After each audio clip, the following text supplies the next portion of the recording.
Master CVV. నమస్కారం.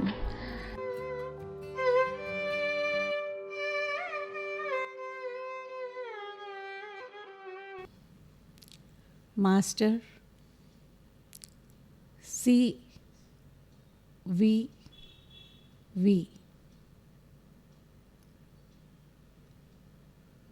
నమస్కారం.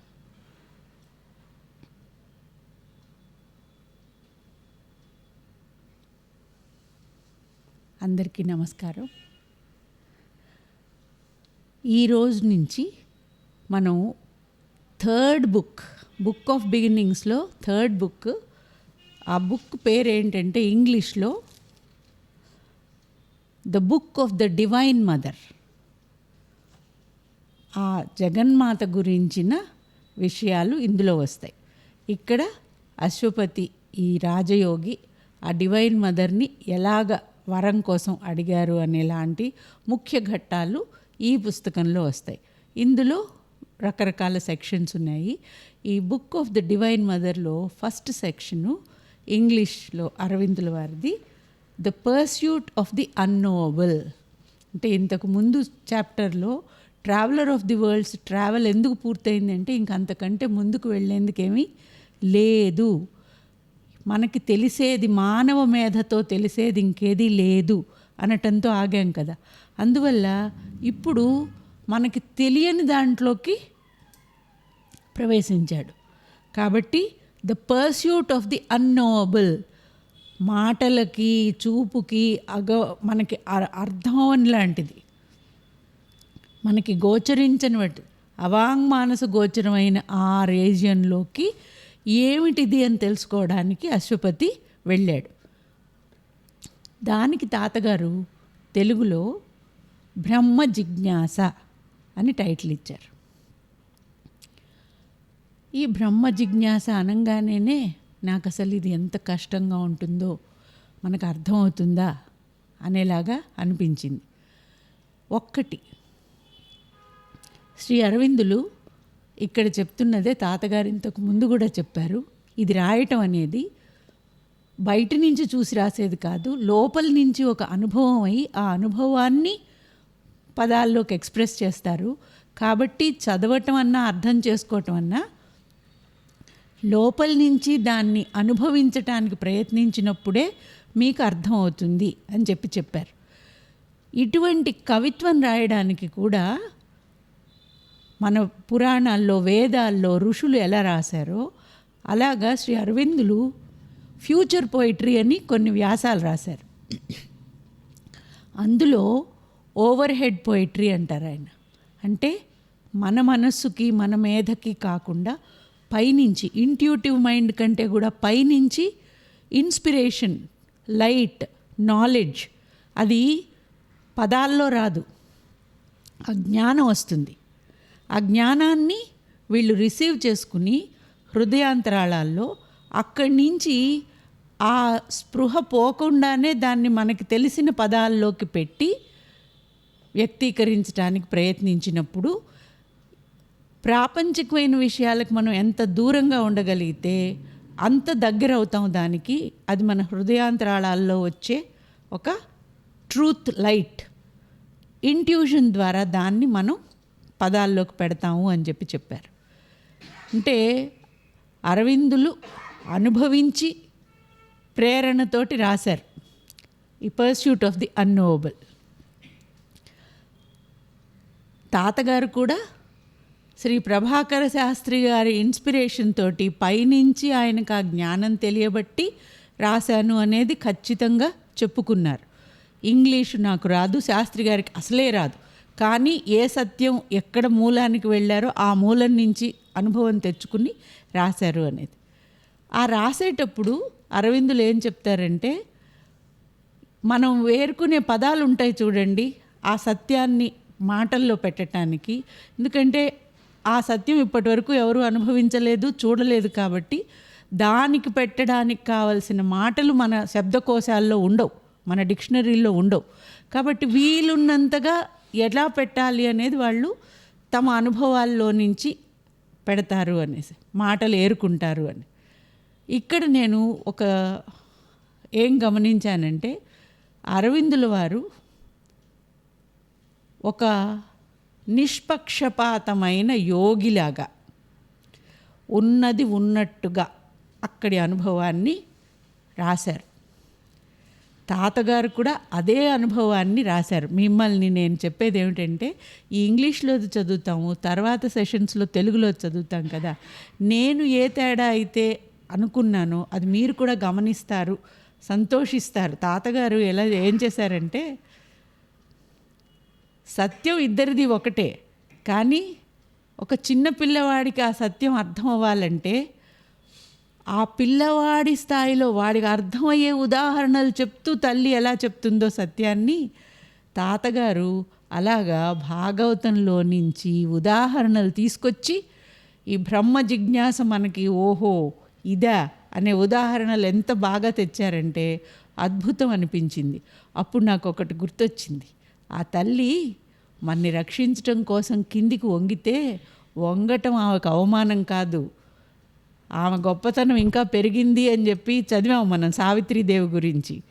అట్లాంటి గొప్పతనం నాకు శ్రీ రామకోటయ్య గారి రచనలో కనిపించింది. ఎందుకంటే ఇంగ్లీష్లో చదివితే ఒక యోగి రాశారు అని, తెలుగులో చదివితే ఒక యోగి ప్రేమమయుడు రాశారు అనేది అలాగా అనిపించింది. ఇది మీరు కూడా ఆనందిస్తారనే ఉద్దేశంతో ఈ మాటలు ఇక్కడ చెప్పి ఇప్పుడు ఇంగ్లీష్ వర్షన్ చదువుతాను. The pursuit of the unknowable. బ్రహ్మం అనేది మనకి తెలుగులో బ్రహ్మ జిజ్ఞాస అంటే దాన్ని ఏమిటి అని తెలుసుకోవాలనే థర్స్ట్.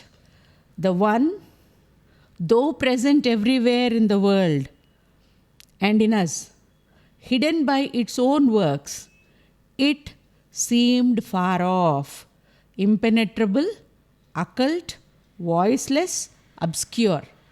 బ్రహ్మం యొక్క గుణాలు మనకి తెలియనిది, రూపరహితం, గుణరహితం, మాటలకు అందనిది.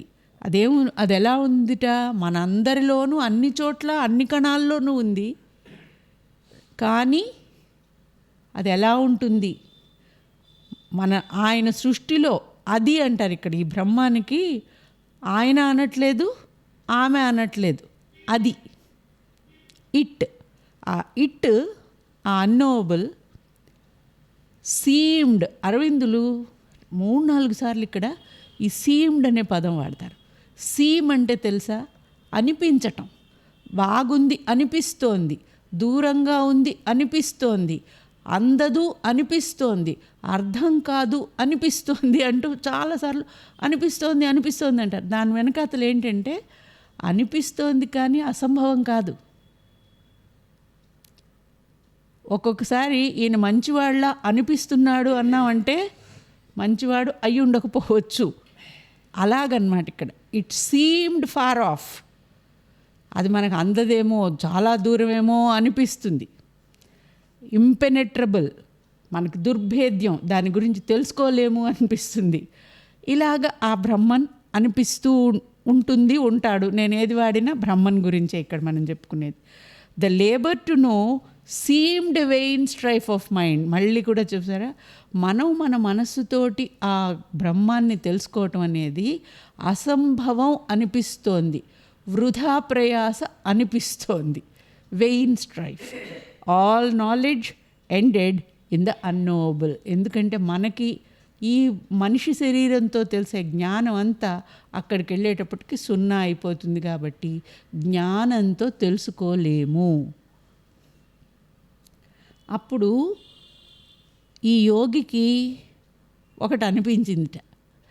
మళ్ళీ సీమ్డ్ కాదు, ఏమనిపించింది, a cave of darkness guards the eternal light. ఆ అన్నోబుల్ ముందు ఒక పెద్ద చీకటిగా ఉన్న గుహ, ఆ గుహ అవతల ఆ వెలుగు ఉంది అని. A being intimate and unnamable approached and faded from his soul's pursuit, as if forever luring him beyond. Near, it retreated far, it called him still. ఒక శక్తి ఈ కృషి మానేద్దాం అనుకుంటే ఇక్కడే ఉన్నాను అనేలాగా అనిపిస్తుంది. వెతికి దొరుకుతోంది అనుకుంటే ఎక్కడో దూరంగా ఉన్నట్టుగా అనిపిస్తుంది.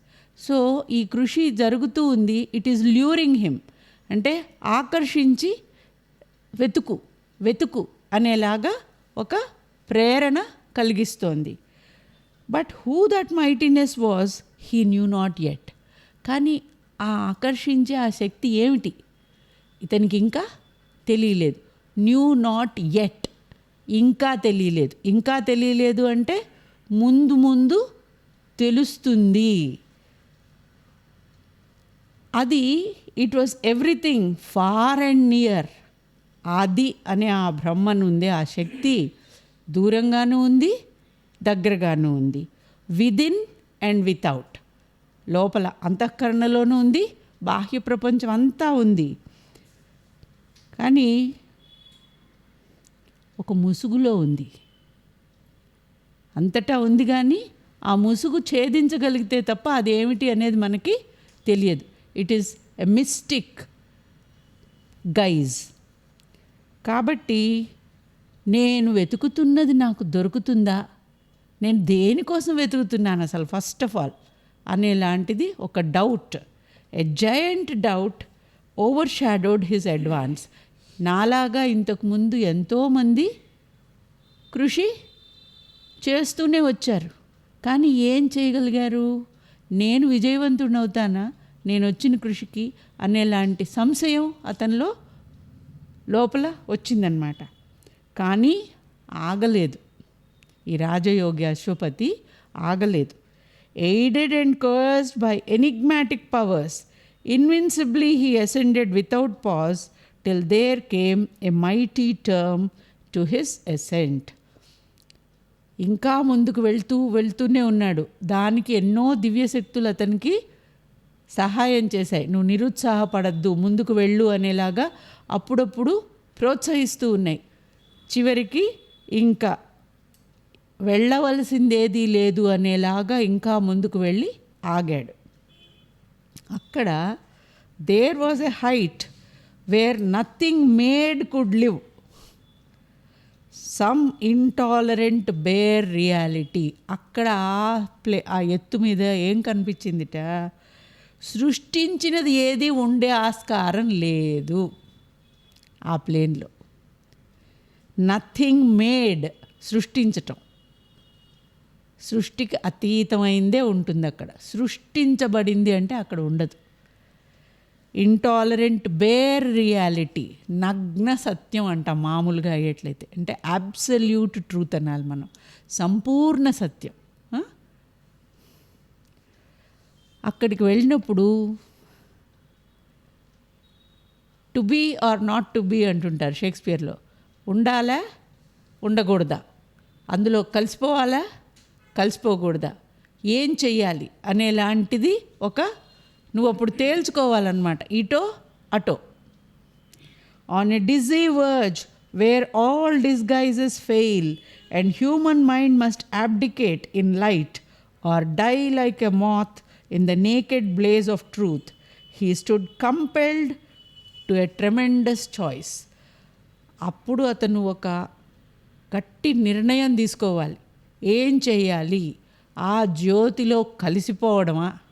అది ఎలాగా? Die like a moth in the naked blaze of truth. దీపపు పురుగు ఉంటుంది చూడండి, అది వెతుక్కుంటున్నట్టుగా ఆ దీపాన్ని వెళ్ళి ఏమవుతుంది? ఆ దీపంలో ఆహుతైపోతుంది. అలా అయిపోవాలా?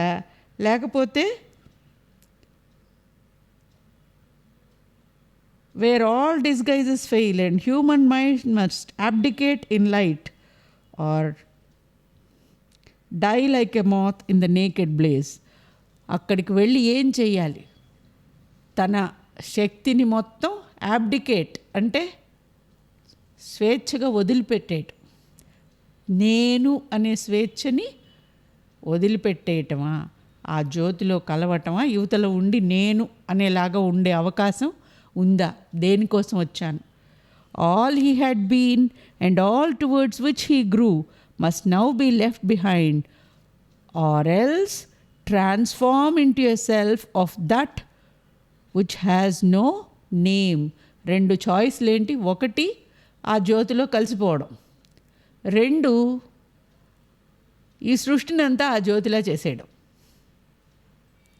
ట్రాన్స్ఫార్మ్, ఇప్పటి వరకు ఉన్న ఈ మరణము బంధాలతో ఉన్నది అంతా తీసేసి అంతా అమరత్వంలోకి దీన్ని చేయడానికి కృషి చేసి ఆగటమా, లేకపోతే ఆ జ్యోతిలో కలిసిపోవటమా. ఇవి 2 చాయిస్లు అతనికి. ట్రెమెండస్గా ఆలోచించుకుని నిర్ణయం తీసుకోవాలి అక్కడికి వెళ్ళాడు కాబట్టి. ఇక్కడ there were no worlds of form, thought, will, labs of all things built. సృష్టించిందంతా ఇక్కడికి వచ్చేటప్పటికి ఇంకా లేదు అని కదా చెప్పారు. The separate self must melt or be reborn into a truth beyond the mind's appeal. ఈ విడిగా ఉన్న నేను అనే ఈ నేను ఆత్మ, నేను అనేది ఉందే, అది కరిగిపోయి పునర్జన్మెత్తాలి. ఎలాగ పునర్జన్మెత్తాలి? A truth beyond the mind's appeal. ఈ మనస్సుకి, ఈ పరిమితత్వానికి తెలియనటువంటి ఒక సత్యంలో తిరిగి జన్మ ఎత్తాలి. The universe removed its coloured veil. అక్కడికి వెళ్ళినప్పుడు, ఇంకా ఈ స్థితి వచ్చినప్పుడు, ఈ సృష్టి విభిన్న కళలతో ఉంటుంది. రంగులు అంటే విభిన్న కళలు, విభిన్న లక్షణాలతో ఉంటుంది. ఆ లక్షణాలన్నీ తొలగిపోయాయి. అంటే అక్కడ ఉన్నది పూర్తి జ్ఞానము, సత్యము, వెలుగు తప్ప ఈ సృష్టిలో కనిపించేది ఏది అక్కడ లేదు. The coloured veil was removed. The omnipotent lonely seer of time, the godhead of the whole appeared inwards inscrutable with diamond gaze. అక్కడ అతనికి the omnipotent lonely seer of time, ఈ కాలము, ఈ కాలచక్రము అన్నింటినీ ఒక్కడుగా ఉండి మొత్తం చూస్తూ, దీనిలో అంతటా ఉన్నా కూడా దీనితో సంబంధం లేకుండా ఉండే ఆమ్నిపోటెంట్, సర్వశక్తిమంతుడైన ఆ వెలుగుని, సత్యాన్ని చూశాడు. The godhead of the whole, విశ్వానికి మొత్తానికి కర్త.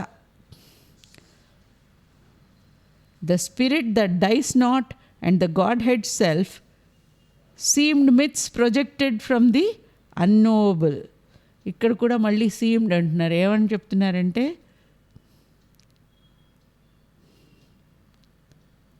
అన్నీ అందులో నుంచే, ఆయనలో నుంచే వచ్చాయి. ఈ విశ్వాత్మ ఆయనలో నుంచే వచ్చింది, మానవాత్మ కూడా ఆయనలో నుంచే వచ్చింది. మనలో ఉన్న జీవాత్మ, పరమాత్మ కూడా ఆయనలో నుంచే వచ్చాయి, అందులో నుంచే వచ్చాయి. కాబట్టి ఇవన్నీ కూడాను ఆ ప్రొజెక్టర్లో నుంచి వచ్చిన రంగుల రంగుల రూపాలే, ఆయన కథలో పాత్రలే.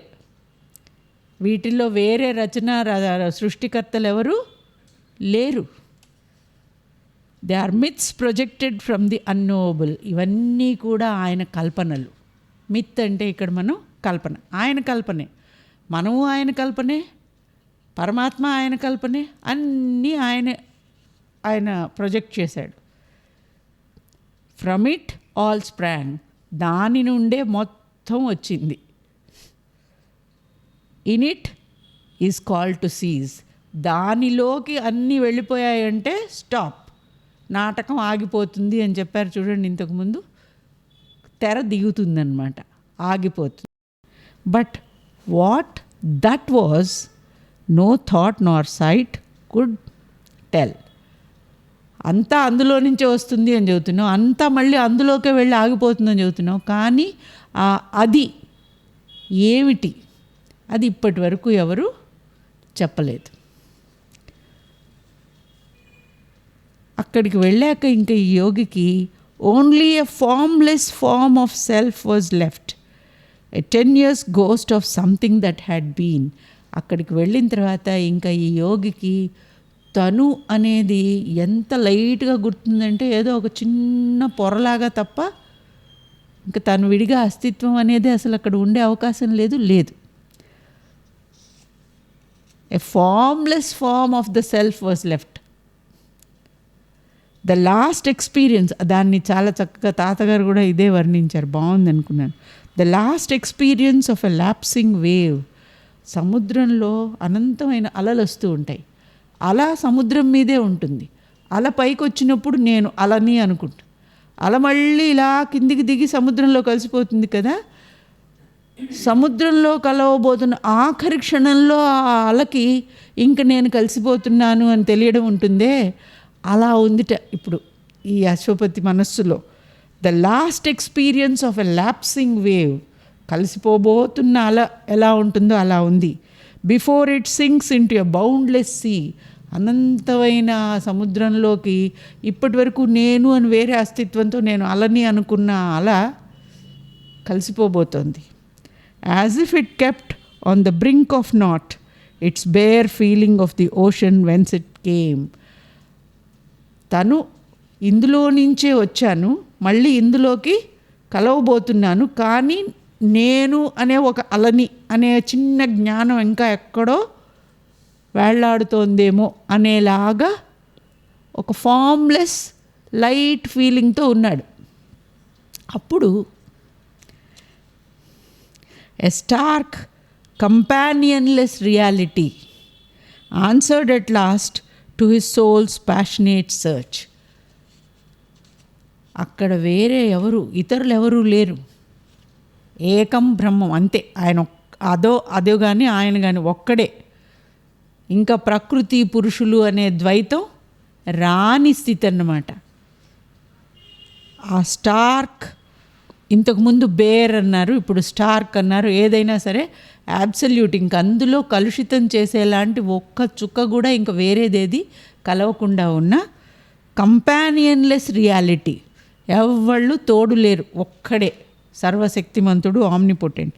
He answered at last to his soul's passionate search. ఈ జీవి వెతుకుతున్న అనంతమైన ఒక ప్రేయర్ ఉందే, దీనికి ఒక ఆన్సర్ వస్తున్నట్లుగా అనిపించింది.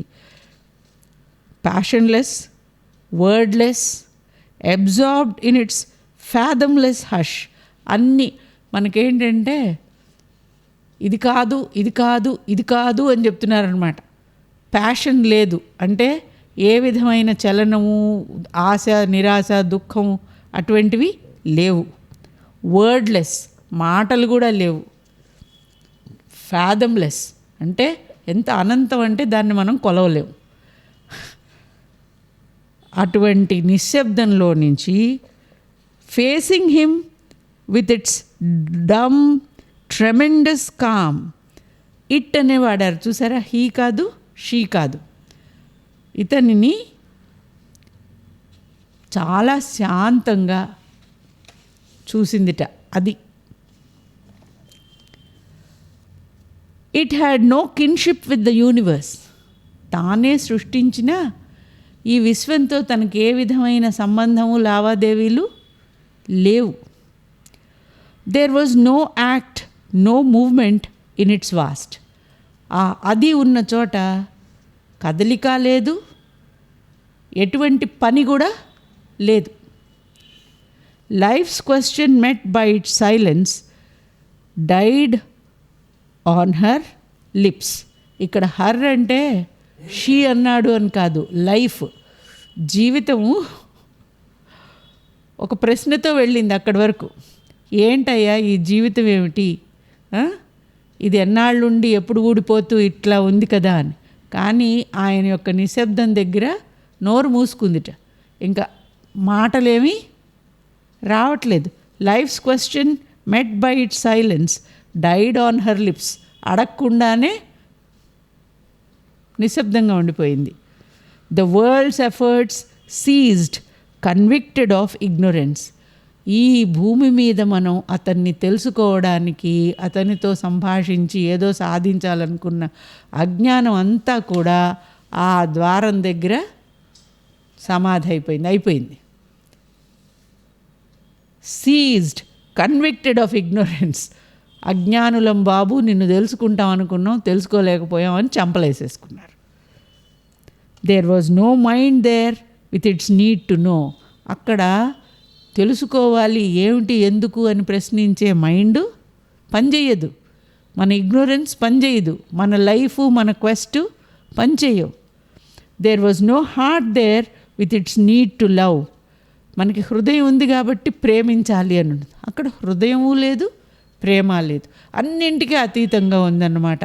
అది all person perished in its నేమ్లెస్నెస్.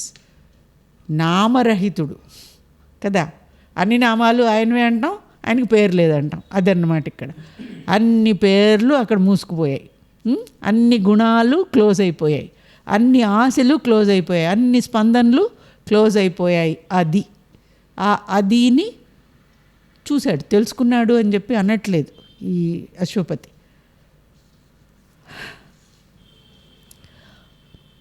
There was no second. దానికి సమమైన వాళ్ళు ఇంకెవరు లేరు ఈ Brahman. It had no partner or peer. స్నేహితులు లేరు, బిజినెస్ పార్ట్నర్స్ లాగా పార్ట్నర్ ఎవ్వరు, తోడు నీడ ఎవ్వరు లేరు. No partner, no friend, no peer, no equal, no second. Only itself was real to it self.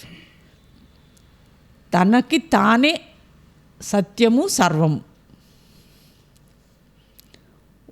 One, చాలా యాడ్జెక్టివ్స్ వాడారనమాట. తాతగారు కూడా ఆ గుణాలను వర్ణించడానికి చాలా యాడ్జెక్టివ్స్ వాడారు. యునీక్ అంటే అటువంటిది ఇంకొకటి లేదు. అన్అటరబ్లీ సోల్. ఆ ఒంటరితనం ఒక్కడే అనడానికి ఇంకా మనం పదాలు చెప్పలేం. అన్క్రియేటెడ్.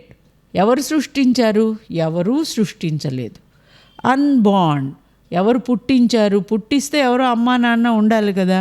ఎవరు పుట్టించలేదు ఈ బ్రహ్మాన్ని. అన్క్రియేటింగ్. పుట్టించలేదు, పుట్టించడు. ఆయన పుట్టించడు కూడా పుట్టించడు. అది స్థితి. The one by whom all live, who lives by none. అందరూ దాని మూలంగానే జీవిస్తారు, కానీ అది ఎవరి మూలంగానూ ఉండదు, జీవించదు. Immeasurable, luminous. దివ్య కాంతి. మనం కొలవలేము, తెలుసుకోలేము. ఇవన్నీ ఉదాహరణలాగా ఆ బ్రహ్మన్ యొక్క లక్షణాలు కొన్ని లైన్లో చెప్పుకుంటూ వెళ్ళాడనమాట అశ్వపతి అది చూసినప్పుడు. guarded by the wheels of the unmanifest, above the changing cosmic interlude, abode supreme, immutably the same, a silent cause, occult, impenetrable, infinite, eternal, unthinkable, alone. Guarded by the wheels of the unmanifest.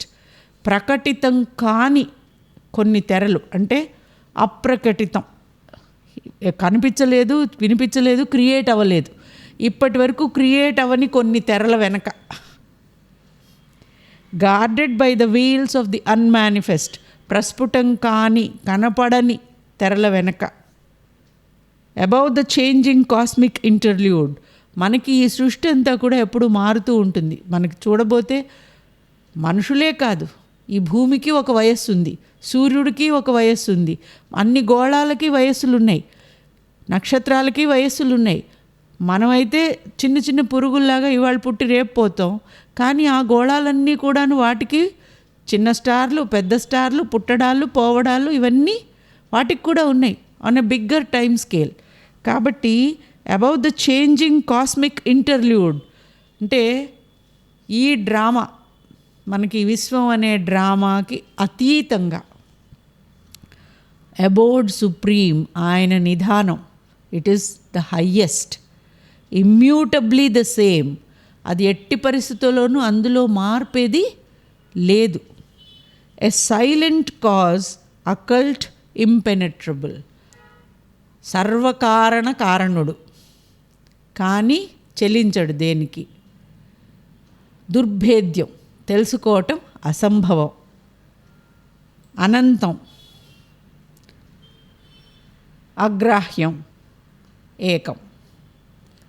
ఈ పదాలన్నీ చెప్పి ఆ బ్రహ్మన్ గురించి తెలుసుకునే కృషి ఈ రాజయోగి ఇక్కడ చేశాడు. ఏం నిర్ణయించుకున్నాడు? అందులో కలిసిపోవాలనుకున్నాడా, లేకపోతే ట్రాన్స్ఫార్మ్ చేసి ఈ భూమిని మార్చడాని గురించి కృషి చేద్దాం అనుకున్నాడా అనేది మనకి ఇంకా ఇక్కడేమీ తెలియలేదన్నమాట. కంటిన్యూ తర్వాత దీంట్లోకి వస్తుంది అని. నెక్స్ట్ ఏంటంటే the adoration of the divine mother అనే చాప్టర్లో ఆ జగజ్జనని గురించి వచ్చినప్పుడు ఇంకొంచెం ముందుకెళ్తుంది ఈ నాటకం. ఇక్కడితోటి ఈ బ్రహ్మ జిజ్ఞాస, the quest for the unknowable, the pursuit of the unknowable అనే శ్రీ అరవిందుల ఇంగ్లీష్ వర్షను బుక్ ఆఫ్ ది డివైన్ మదర్లో ఫస్ట్ క్యాంటో పూర్తయింది. నమస్కారం.